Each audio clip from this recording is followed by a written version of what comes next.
I worked at Pantex from the time I was 19.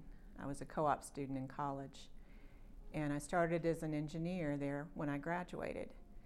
So I was at Pantex from 1979 until I left for seminary in 2006.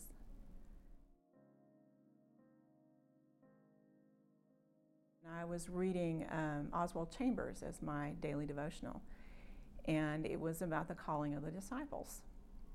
And Jesus said, "Follow me," and they dropped their nets and they went. And I thought about that for a moment. They dropped their nets. They gave up their life as fishermen. They gave up their identity, their work, their business, and they went.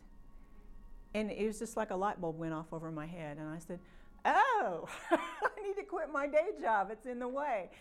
And it was that easy. After 4 years, I went in the next day and gave my letter to the church to ask to be an inquirer for ministry.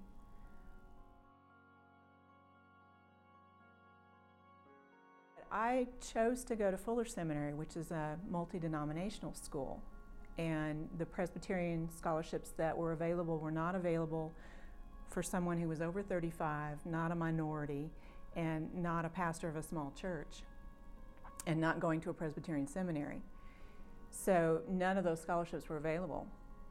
And I got online and looked, and the only one I really qualified for was the Bivins Foundation Scholarship. So I applied, not thinking they're not going to look at me. They're looking for some young kids who are starting ministry in their early 20s, late 20s, and have 40 years ahead of them.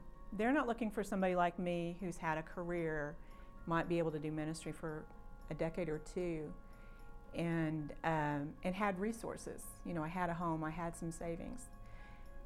I was just shocked when I received the scholarship. I really was. And it was a huge scholarship. Most of the scholarships I found online were $500, maybe $1,000. This was $18,000. And it made the difference between whether or not I could go, really.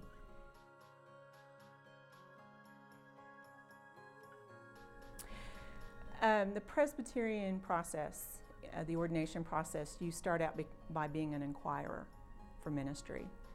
And then after you've completed 2 years of seminary and you've passed your Bible content exam, then you can go forward with the presbytery to become a candidate for ministry. So I did that after my second year. And I also was here working that summer, so I took 2 more of my ordination exams, Bible exegesis and Presbyterian polity.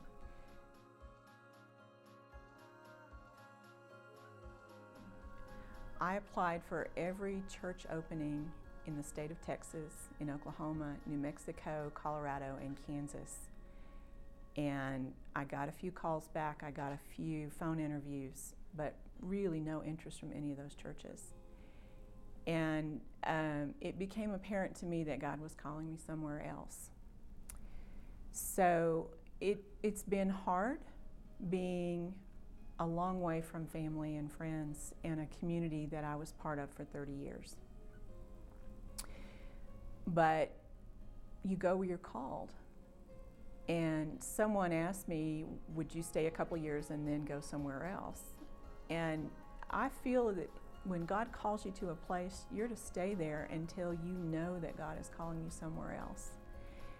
And if it came about that in 5 years or 10 years or 15 years or 20 years, I felt that my call to Powell, Wyoming was over and that I needed to be looking somewhere else, and I felt God's call to a particular place or a church, then I would go. But I don't assume that Powell is a stepping stone to somewhere else. It's a place and a people that I'm called to right now.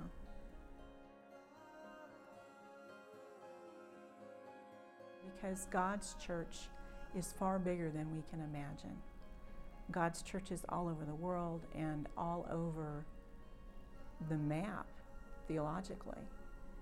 God is far bigger than we can imagine. So I appreciate the fact that the Bivins Foundation doesn't try to limit what God is doing with people that He calls into ministry.